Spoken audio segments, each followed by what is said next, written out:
Good morning dear student. मैं discuss जो last lecture में मैंने किया था बेटा, उसी लेक्चर को मैं आगे कंटिन्यू कर रहा हूँ। तो कंटिन्यू इन द सेंस ये है कि जब भी आप कोई भी लेक्चर की तरफ आगे की तरफ बढ़ेंगे तो उस पर आप देखेंगे हमेशा कि लेक्चर जो है वो आपका धीरे धीरे आगे सॉल्व होने की कोशिश में रहेगा। जैसे कि मान लो बेटा कि पहला क्वेश्चन आपका ये है कि जितने भी स्टूडेंट हैं उन्होंने बहुत सारे, क्योंकि इसमें प्रॉब्लम्स ही कराना होता है, एक दो प्रॉब्लम्स छोड़ के मैं आगे बढ़ सकता हूँ, पर ऐसा नहीं है बेटा। मैंने कुछ भी नहीं किया, मैंने सिंपल सी बात ये रखा है इसमें कि जब भी एक है पॉइंट ए और दूसरा पॉइंट क्या था बेटा, प्रॉब्लम नंबर 2 पे चलते, मतलब 2 क्या, नेक्स्ट लेक्चर का ये प्रॉब्लम है, ये प्रॉब्लम सेशन चल रहा है अभी। और मेन फिजिक्स में है कि आप प्रॉब्लम ही जितना जल्दी करा ज़्यादा से ज़्यादा कर सकते हो, ये प्रॉब्लम की बात है।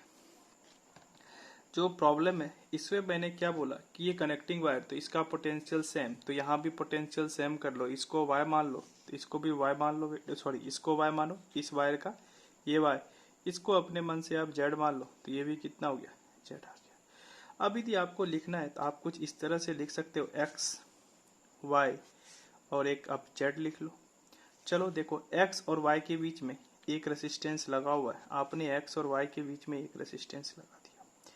अब वाई और एक्स के बीच में एक रेसिस्टेंस लगा है, तो वाई यहाँ पे और एक्स यहाँ पे है, तो वाई और एक्स के बीच में एक रेसिस्टेंस आपने इस तरह से कनेक्ट कर दिया।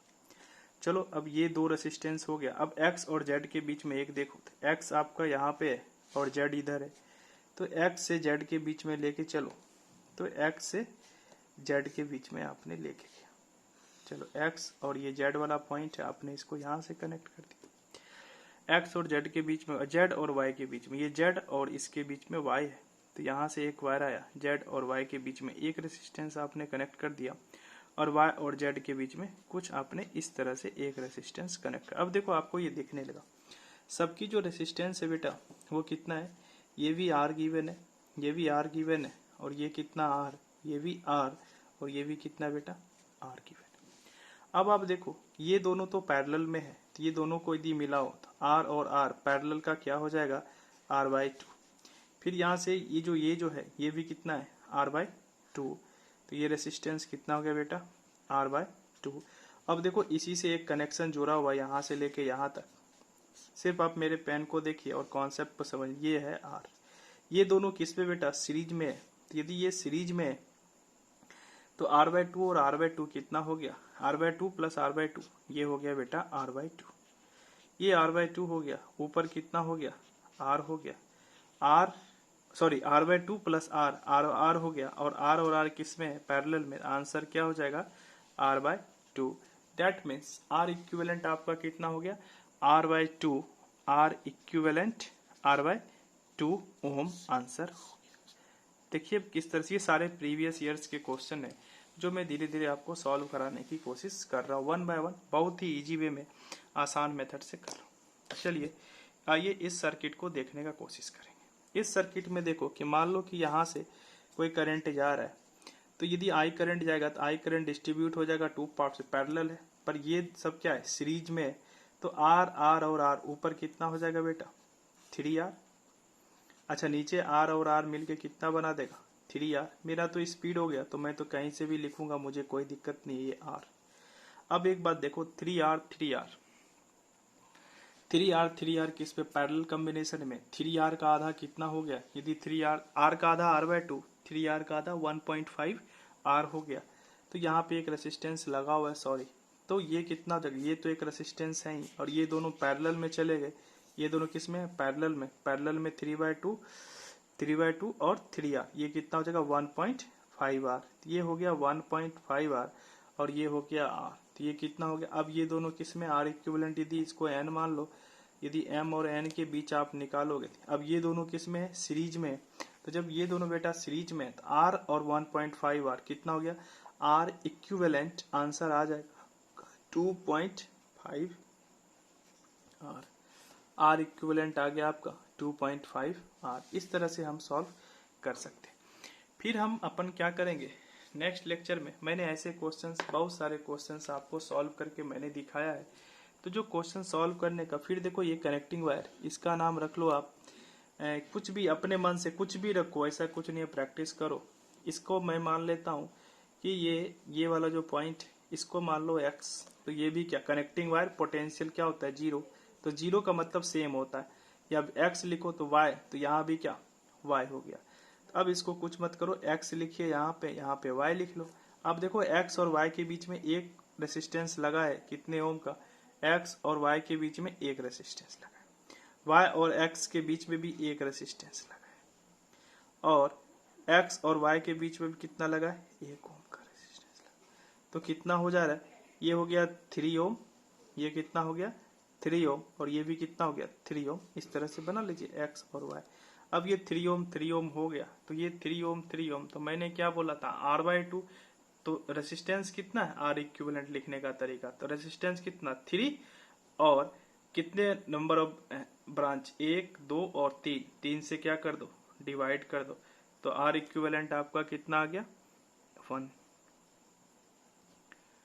ऐसे R होता तो R/3 होता। शायद, आई होप आपको समझ में आ गया होगा। अब आइए इस वाले क्वेश्चंस की तरफ, आगे की तरफ बढ़ते हैं कि जब भी अपन कुछ भी क्वेश्चंस को सॉल्व करेंगे तो थोड़ा उनके बेसिक्स को स्टडी करेंगे। बेसिक्स कुछ भी नहीं था बेटा, बेसिक्स ये है 5 ओम और ये भी 5 ओम है। तो यदि इसमें से करंट आएगा तो करंट को जाने के कितने, 4 रास्ते, पर ये दोनों में करंट क्या हो जाएगा, सेम हो जाएगा, यहाँ तक सेम रहेगा। फिर ऐसा होगा, ये 5 और 5 कितना, 10 ओम, 10 और 10, ये 10 इस 10 के साथ क्या बना देगा आपको, 10 और 10 पैरेलल, ये 5 ओम, और फिर 5 ओम इसके साथ सीरीज में जुड़ जाएंगे। तो आप इसको इंडिविजुअली सॉल्व करके आप भेजोगे, क्योंकि इसमें आपको अपना ब्रेन यूटिलाइज करना है, आप अपना ब्रेन को किस तरह से यूटिलाइज करते हैं।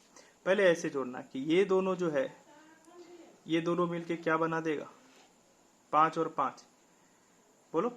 तो 5 और 5 मिलके क्या बना दिया आपको, सीरीज, और सीरीज में 5 और 5 10। अच्छा, ये 10 इसके साथ पैरेलल में, तो 10 और 10 कितना, आधा, 5। अब ये 5 इसके साथ कनेक्ट हो जाएगा। मैं एक बार करके दिखा दे रहा हूँ। यदि इसकी R इक्विवेलेंट इसकी सर्किट बनाने की कोशिश करो तो वो कुछ इस तरह से होगा कि अब जो सर्किट बनेगा, एक तो 5 ओम यहाँ तक आया, और ये 5, और ये देखो बेटा, ये कुछ इस तरह से, और ये इस तरह से। अब ये 5 और 5 मिलके 10 बना देगा, तो ये 5 यहीं से निकला है, तो 5 और 5 10, यहीं से कनेक्ट कर लीजिए, कोई दिक्कत नहीं है। ये दोनों को, ये कितना हो गया 10 ओम, और ये भी कितना हो गया 10 ओम। अब ये 10 ओम किस में है, ये देखो, ये जो 10 ओम है, या 10 ओम और ये जो 10 ओम है, ये पैरेलल में, तो ये 10 और 10 पैरेलल में कितना, 5। तो ये देखिए, एक तो ये यहाँ तक आया, ये यहाँ तक आया, ये यहाँ तक आया। अब ये इसके साथ कुछ इस तरह से हो गया, ये 5 ओम, ये भी कितना हो गया 5 ओम, ये 5 और 5 कितना 10, और एक यहाँ पे 10। तो करंट देखिए इस तरह से आएगा, और ये पूरे में डिवाइड थोड़ी हो रहा है। अब यहाँ से करंट आ रहा है, कुछ इसमें गया, तो ये देखिए 5 और 5 मिलके 10, और इसके साथ ये किस में, पैरेलल में हो जाएगा। ये ध्यान में रखिएगा, यहाँ पे करंट आके 2 पार्ट में स्प्लिट हो रहा है। तो 5 और 5, इसमें तो करंट सेम, इस वाले वायर में करंट सेम रहेगा, तो 5 और 5 10, और ये 10 के साथ ये पैरेलल में। तो आंसर R इक्विवेलेंट कितना आ गया आपका, R इक्विवेलेंट इक्वल टू 5 ओम। ये ऐसा हो गया, एक ऐसा 10 ओम, और ये दोनों भी मिलके बना लेगा यहाँ से 10, तो 10 और 10 कितना हो गया 5, R इक्विवेलेंट इक्वल टू 5। आप फिर से प्रैक्टिस करेंगे, आई होप आपको समझ में अच्छे तरीके से आने लगेगा। तो आइए नेक्स्ट लेक्चर की तरफ बढ़ते हैं। फिर इसी में कुछ क्वेश्चंस इस तरह से हैं जिसको कि आपको देखना पड़ेगा। मैं जान के ज़्यादा से ज़्यादा क्वेश्चन करा रहा हूँ, क्योंकि बहुत सारे बच्चे हैं और वो हमसे बहुत अच्छे तरीके से जुड़े हुए हैं, तो मैं उनके लिए इतना कोशिश करता हूँ कि छोटा से छोटा और बड़े से बड़े लेवल को। अब यदि इसमें करंट जाएगा बेटा, तो देखो करंट इसमें गया, तो करंट यहाँ भी करंट स्प्लिट। अब इस वाले में जो करंट आएगा, तो ये करंट तो इधर चला जाएगा, बहुत अच्छी बात। अच्छा, यहाँ से करंट क्या हो जाएगा, डिवाइड हो जाएगा, और ये वाले में करंट में भी क्या हो जाएगा, डिवाइड हो जाएगा। तो इसको थोड़ा सा हम लोग देखने की कोशिश करते हैं, ऐसे क्वेश्चंस को किस तरह से सॉल्व करना है। तो देखो ये R हो गया, तो इसमें सब देखो, यदि तुम इसको सॉल्व करने की कोशिश करोगे तो तुम इसको और आसान तरीके से भी सॉल्व कर सकते हो। मन करेगा तुमको तो तुम क्या कर सकते हो कि जैसे कि ये इसके साथ पैरेलल में, ये इसके साथ पैरेलल, पर इससे अच्छा है कि इस वाले पॉइंट को x मान लीजिए, इसको y मान लीजिए, इसको x मान लो, इसको y मान लो, इसको z मान लो और इसको कुछ x मान लो, सिंपल जैसा मन करे। x और y के बीच में एक रेसिस्टेंस लगा दो, x और z के बीच में एक लगा दो, और कुछ इस तरह से भी आप इसको सॉल्व कर सकते हैं, ज़्यादा टफ नहीं है। सेम एज इट इज यही क्वेश्चन के साथ है। यदि आप इसी क्वेश्चंस में लें तो ये क्वेश्चंस देखिए कि क्या है कि ये दोनों में करंट क्या रहेगा, सेम रहेगा। तो 1 ओम और 2 ओम ये मिलके कितना बना दिया बेटा, 3 ओम। 1 ओम और 2 ओम मिलके 3 ओम। अब ये इसके साथ पैरेलल में, बहुत अच्छा, ये कितना हो गया 3 ओम, और ये 1 ओम 2 ओम मिलके कितना लगा दिया 3 ओम। अब सब देखो कितने हो गया 3 ओम, 3 3 3 कितना हो गया, आर इक्विवेलेंट इक्वल टू 3/2। 3/2 कितना हो गया 1.5 ओम। ये मैंने जान के दिया है कि आप ज्यादा प्रैक्टिस करें और ये आप रॉन्ग करें, फिर आप ये हमसे नेक्स्ट लेक्चर में इसका एक्सप्लेन, क्योंकि तुम लोग कोशिश करोगे तभी जाके मजा आने वाला है। नहीं तो फिर क्या है कि वही छोटी छोटी बातें हो जाती है कि आपके मेहनत जो है वो दिखना चाहिए सबके ऊपर। चलिए आज इससे आपको इससे बहुत सॉल्व प्रैक्टिस करने का एक मौका मिला होगा। आप इंडिविजुअली इसको प्रैक्टिस करें, ये सबसे बेनिफिट है। जो इसके बाद बेटा फिर चलते हैं, कुछ क्वेश्चंस मैंने और लिए, तो कुछ और क्वेश्चंस हैं, इनको भी सॉल्व कर लेते हैं। तो इनको जो सॉल्व करते हैं, देखिए इनको सॉल्व करने का तरीका क्या है। यदि आप इनसे करंट दोगे, यदि आप इनमें करंट दोगे तो ये करंट यहाँ से गया तो यहाँ तक, तो करंट आने के बाद 2 पार्ट में स्प्लिट हो गया। अब देखो इसमें तो करंट जाएगा तो ये पूरे सर्किट में सेम जाएगा, तो 4 ओम और 4 ओम कितना 8 ओम। तो ये कुछ फिगर ऐसा बनेगा, एक रेसिस्टेंस यहाँ तक आया, यहाँ पे रुक जाओ, फिर एक दूसरा यहाँ से एक 4 ओम का बना लो आप, और फिर आपको इधर से एक रेसिस्टेंस। अब देखो ये 4 और 4 8, तो 8 को यहीं से ऐड कर लो, यही तो 8 हुआ कि नहीं होती, ये 4 ओम और ये कितना हो गया 8 ओम। अब ये 4 और 8 कितने पैरेलल में, अब यहाँ पे ये कितना है 4 ओम और ये भी कितना है आपको 4 ओम। अब देखो 8 और 4 पैरेलल में, पैरेलल में क्या होता है कि 8 इंटू 4, 8 प्लस 4, तो 8 इंटू 4 32, और ये कितना हो गया 12 हो गया। ये मीन्स कितना हो गया कि ये जो हो गया, ये दोनों सर्किट मिलके कितना बना दिया कि 32/12। 8 इंटू 4 32, और ये कितना हो गया 4 12। तो ये जो 32 और 12 हो गया, इस दोनों को मिला के कितना आया 32/12। तो क्या आप लिख सकते हो कि अब जो आपका बेटा सर्किट है वो कुछ इस तरह से, कुछ इस तरह से हो गया। ये इसका वैल्यू हो गया 32/12, और ये कितना है 4, और ये भी। अब देखो ये सारे किस में हो गए, हमने सर्किट को इक्विवेलेंट कर लिया। अब सबको जोड़ दो, 4 लिखना है 4 प्लस, चाहे इसको आप ऐसे भी लिख सकते हो 8 इंटू 4/8 प्लस 4, प्लस ये कितना हो गया 4 हो गया, या ऐसे लिख लो, इसको ऐसे भी लिख सकते हो कि 4 प्लस, मैं बता रहा हूँ। अब इसको कैलकुलेट किया 32, 8 4 12, 32 और बाई कितना हो गया 12 प्लस का 4, इस तरह से भी कैलकुलेट कर सकते हो। तो ये आपका हो गया 4 प्लस 4 कितना हो गया 8, 8 प्लस 32 बाई कितना हो गया 12। आपको जो भी कैलकुलेट बचपन वाली बात है जैसे करना है वैसे आप लिख सकते हो। सेम एज इट इज इस प्रॉब्लम के साथ भी बेटा यही बात है कि जब भी आप इस प्रॉब्लम की तरफ बढ़ेंगे तो सम आपको कुछ दिखता हुआ नजर आएगा। तो देखो यहाँ से यहाँ, ये मान लो कि ये हाई पोटेंशियल है तो इसका भी पोटेंशियल भी, तो इसका भी पोटेंशियल भी, ये होगा आउटपुट है, लो पोटेंशियल होगा तो इसको 0, इसको भी 0 मान लो। तो जब भी ऐसे तो लिख लो V, और यहाँ पे V, और यहाँ कहीं पे 0 लिख लो। अब एक बात देखो कि V और 0 के बीच में कितने ओम का रेजिस्टेंस लगा हुआ है 16 ओम का। तो V और 0 के बीच में हमने क्या कर दिया 16 ओम का रेजिस्टेंस कनेक्ट कर दिया, बहुत अच्छी।